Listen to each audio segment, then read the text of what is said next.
Circular flow of income, ये हमारा आज का टॉपिक है। अब ये सर्कुलर, फिर फ्लो, फिर इनकम, इसका मीनिंग क्या हुआ? फ्लो का मतलब ये एक डायनामिक कंसेप्ट है। फ्लो का मीनिंग याद है? डायनामिक, जो चलता रहता है। सर्कुलर की सर्कुलर मतलब चलता, सर्कुलेशन में रहेगा ही रहेगा। उसके बाद इनकम। अब इनकम का इकोनॉमी में कैसे फ्लो होता है वो आप सीखेंगे। तो ये एक सर्कुलर फ्लो है, तो मैं सर्कल बना देती हूँ इजी करने के लिए, ठीक है।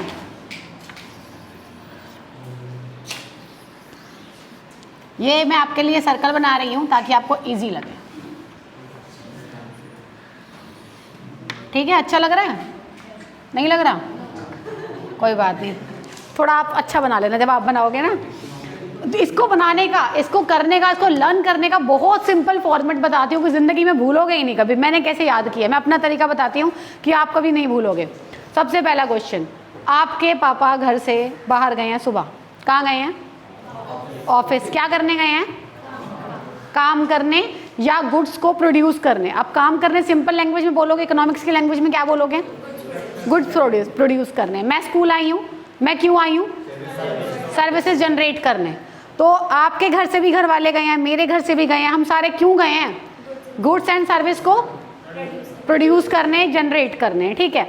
अब हम ये गुड्स एंड सर्विस जब प्रोड्यूस कर देंगे तो ये हमारा फर्स्ट स्टेप है। ये स्टेप नंबर 1 का हो गया।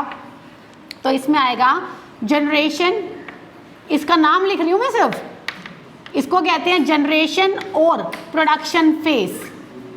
इसके अंदर क्या होता है वो हम नीचे लाके लिखेंगे, जैसे एक्सप्लेन करते हैं ना जिस टाइम पर, उस टाइम पर एक्सप्लेनेशन में लिखेंगे इसमें क्या हुआ। जैसे मैंने अभी बताई दी आपको ऑलरेडी कि इसमें गुड्स एंड सर्विसेज प्रोड्यूस हुई हैं, तो वो तो नीचे आके एक्सप्लेनेशन में लिखेंगे। But first phase, name of first phase is generation और प्रोडक्शन फेज। तो ये हमारा फर्स्ट फेज था। अब मुझे बहुत सिंपल सी बात है, मुझे ये बताओ मैं यहाँ किस लिए आई वो तो आपने बता दिया। उसके बाद मेरा सेकेंड स्टेप क्या होगा? नहीं, वो तो मैंने पढ़ा दिया। सर्विस जनरेट का मतलब मैंने आपको सर्विस दे दी। अब इनकम रिसीव, वेरी गुड। भाई मैं फ्री में तो काम करने नहीं आई ना, समाज सेवा तो नहीं चल रही। तो मैंने को यहाँ सेकंड स्टेप मेरा क्या होगा? इनकम रिसीव करना। और इनकम मैं तब रिसीव करूंगी जब मुझे बुला के कहा जाएगा मैडम सैलरी ले जाओ, बिना उसके तो नहीं। तो सेकंड स्टेप होता है डिस्ट्रीब्यूशन। कौन सा स्टेप हुआ? इसमें क्या डिस्ट्रीब्यूट किया है? इनकम, ठीक है। तो सेकंड स्टेप का नाम हुआ डिस्ट्रीब्यूशन, डिस्ट्रीब्यूशन फेज। अच्छा जी, अब मैंने इनकम ले ली, उठा ली यहाँ से, अब मैं गई घर, पहुँच गई। अब जाके मैं उस इनकम से क्या करूँगी? क्या करूँगी? कैसे, क्या? वही तो बोल रही हूँ, राशन लाऊंगी। अच्छा, हाँ, बच्चे की फीस दूंगी, और शॉपिंग तो बोली ही नहीं किसी ने, वो नहीं करूँगी, तो उसे बोलते हैं एक्सपेंडिचर। क्या बोलते हैं? तो थर्ड फेज मेरा क्या हुआ?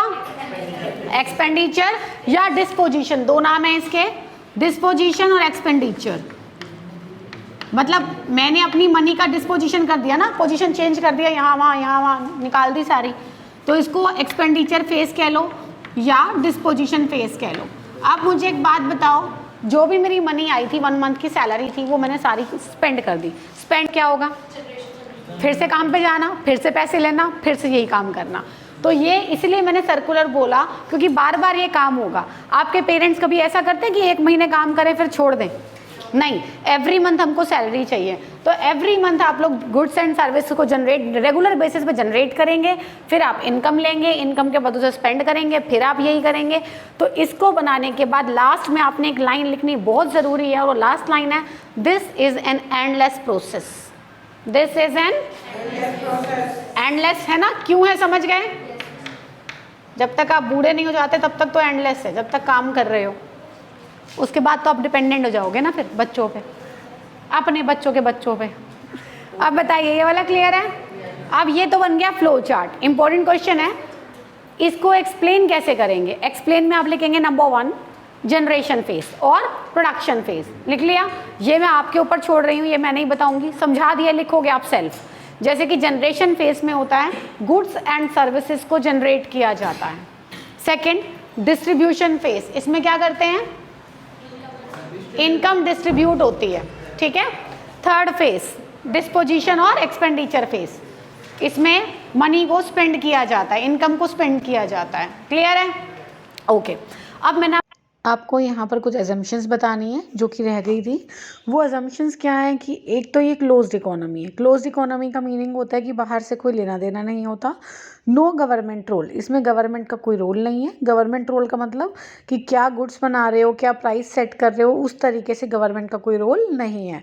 Entire income of the consumer is consumed, इसका मीनिंग है कि ये मानकर चला जा रहा है कि कंज्यूमर की जितनी भी इनकम हुई है वो सारी की सारी कंज्यूम की गई है, वो कुछ भी सेव नहीं कर रहा। क्योंकि अगर वो सेव करेगा तो इनकम और एक्सपेंडिचर दोनों इक्वल नहीं आएंगे। तो ये मानकर चला गया है कि जो वो जितना भी वो अर्न कर रहा है वो सारा एक्सपेंड कर रहा है साथ के साथ। नेक्स्ट इन द लास्ट, ये 2 सेक्टर मॉडल है। 2 सेक्टर इन द सेंस इसमें 2 ही सेक्टर है, प्रोडक्शन और हाउस होल्ड। प्रोडक्शन जो गुड्स को प्रोड्यूस कर रहे हैं तभी वहाँ जाकर गुड्स एंड सर्विसेज जनरेट की जा रही हैं, और हाउस होल्ड है जो कि कंज्यूम कर रहा है। तो 2 ही सेक्टर हैं जो ये सारा का सारा काम कर रहे हैं। आई होप क्लियर है। अब मैंने आपको 11th में एक बात सिखाई थी, जैसे भी इसने बोला अच्छा लगा मुझे, कि कोई भी कंसेप्ट अगर मैं आपको पढ़ा रही हूँ तो this is your responsibility to ask each and every question कि मैम आप ये पढ़ाई क्यों रहे हो, पहले तो ये बताओ क्या ज़रूरत थी इसकी, हमने क्यों पढ़ा, इससे क्या सीखा हमने, क्या मतलब था इसे पढ़ाने का। तो ये चीज़ें पूछनी बहुत ज़रूरी होती हैं। आप मुझसे हर टॉपिक के टाइम पे पूछा करो, मैंने ये क्यों पढ़ाया, इसका लॉजिक क्या है, इसका मीनिंग हुआ importance of circular flow of income. क्यों पढ़ रहे हैं हम, ये ध्यान से सुनेंगे। इसको पढ़ने का जो लॉजिक है, रीज़न है, पहला हमें इंटरडिपेंडेंस पता चलती है। इंटरडिपेंडेंस, इंटरडिपेंडेंस किसकी, कि कौन सा सेक्टर किस पर डिपेंड है, किसके लिए। हाउस होल्ड डिपेंड है प्रोडक्शन पे, हम जैसे लोग डिपेंड हैं प्रोडक्शन सेक्टर पे कि ये हमें काम देंगे तो हमें सैलरी मिलेगी, हाँ या ना। और प्रोडक्शन सेक्टर डिपेंड है हम पर, हम काम करेंगे तो उनका आगे काम चलेगा, उनकी इनकम जनरेट होगी, इनकम जनरेट होगी तभी वो आगे इन्वेस्टमेंट करेंगे। वो बातें मैंने आपको यहाँ बताई नहीं है इन्वेस्टमेंट वाली, बट अगर हम काम नहीं करेंगे तो इनकम जनरेट नहीं होगी। वो अलग बात है कि उनको जो पैसा मिलता है वो उनकी इनकम होती है, हमें जो मिलता है वो सैलरी होती है, दोनों में फ़र्क है। हमारा फिक्स होता है, उनका अनलिमिटेड होता है कि ज़्यादा मिल गया, उनका काउंटेबल, मतलब काउंटेबल होता है बट फिक्स नहीं होता कि कितना मिलेगा। तो इंटरडिपेंडेंस, इससे हमें ये पता चला कौन किस पर डिपेंडेंट है, पता चल गया। यहाँ आपने देखा कौन किस पर डिपेंडेंट है। दूसरा, कंट्री की नेशनल इनकम का मेजरमेंट, कंट्री की तो मेजरमेंट ऑफ नेशनल इनकम। अब ये मेजरमेंट ऑफ नेशनल इनकम क्या है, नेशनल इनकम का मीनिंग होता है एक कंट्री की टोटल कितनी इनकम है। अच्छा एक बात बताइए, आपको क्या लगता है, मैं जो यहाँ सैलरी लेती हूँ गवर्नमेंट के पास इसका रिकॉर्ड होगा? What do you think? नहीं, स्कूल के पास। आप बताइए, बस सभी बच्चे क्या बोलते हैं, सबका सेम ओपिनियन है कि गवर्नमेंट के पास मेरी सैलरी का कोई रिकॉर्ड नहीं है। ओके, सो मैं आपको बता दूं कि रिकॉर्ड रहता है। क्यों रहता है? क्योंकि हमें जो सैलरी मिलती है वो अकाउंट में मिलती है, ठीक है। और जो अकाउंट्स होते हैं वो गवर्नमेंट के पास सारे रिकॉर्ड्स रहते हैं। इलीगल इनकम का गवर्नमेंट के पास कोई रिकॉर्ड नहीं रहता, लीगल इनकम का गवर्नमेंट के पास मोस्टली रिकॉर्ड रहता है। और जो ये रिकॉर्ड है ना वो ये रहा, कहाँ गया, ये रहा। जो ये सैलरी डिस्ट्रीब्यूशन हुआ ये नेशनल इनकम में काउंट होता है, इस बात को भी याद रखेंगे। यहाँ पर जो भी आपको सैलरी मिली, वेजेस मिली, उसका गवर्नमेंट के पास रिकॉर्ड होता है और वो नेशनल इनकम को काउंट करने में हेल्प करता है। तो दैट इज़ वाई हम ये फ्लो चार्ट कर रहे हैं, हमने इस चीज़ों को समझा है। पता लग गया अब क्यों पढ़ा हमने? ऐसे ही हम कुछ नहीं पढ़ते, हर चीज़ के पीछे वजह होती है पढ़ने की, और वो आपको पूछनी होती है हमेशा। आगे बढ़ जाऊँ, इसमें कोई परेशानी किसी बच्चे को? अभी भी देख लो, नहीं, ठीक। अब एक वर्ड मीनिंग की तरह है छोटा सा, जैसे वर्ड मीनिंग होते हैं, फिर टॉपिक फिनिश हो जाएगा, मतलब चैप्टर फिनिश हो जाएगा, टॉपिक तो फिनिश है। एक वर्ड है इंजेक्शन, सबको पता होगा इंजेक्शन क्या होता है, लेकिन आज मैं आपको बताऊंगी इंजेक्शन होता क्या है, हमारी इकोनॉमिक्स वाला इंजेक्शन। और दूसरा है, वो क्या वर्ड था, इंजेक्शन, लीकेज, यस। अब दोनों का मीनिंग बेसिकली आपको पता है, बट इकोनॉमिक्स की टर्म्स में नहीं पता ये क्या होता है। चलो पहले मैं इसका मीनिंग तब बताऊंगी अगर कोई बच्चा मुझे बताएगा इंजेक्शन लगाने से क्या होता है। डोंट से कि मैम दर्द होता है वो तो बात की बात है, बीमारी दूर होती है नहीं। इंजेक्शन कुछ और बताओ अच्छा सा, जो प्रॉपर इंजेक्शन लगाने से क्या होता है? डॉट हो जाता है। मैं बताती हूँ, इंजेक्शन लगाने से जो इंजेक्शन के अंदर, जो सिरिंज के अंदर मेडिसिन होती है वो हमारी बॉडी के अंदर इंजेक्ट हो जाती है, होता है या नहीं होता है? तो इसी तरह इंजेक्शन का मतलब है इकोनॉमी के अंदर जो मनी है, मनी उसको इंजेक्ट करना, लगा देना उस चीज़ को, उसे बोलते हैं इंजेक्शन। जैसे कि इसका example investment, investment is called injection. Investment का मीनिंग आप इकोनॉमी के अंदर पैसा लगा रहे हो। आगे समझ में? तो अगर आपको ये आपका वर्ड मीनिंग टाइप का था कि इंजेक्शन होता क्या, आपको पता रहना चाहिए। To inject the money in the economy, to inject the money in the is called injection.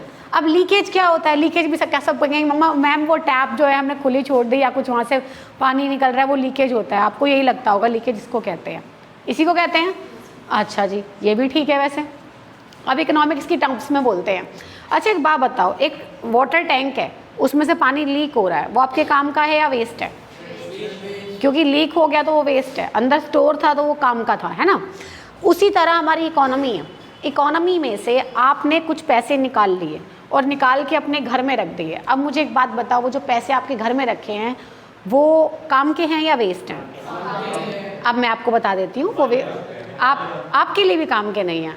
आपके लिए वो पैसा काम का है जिसको आप कंज्यूम कर रहे हो।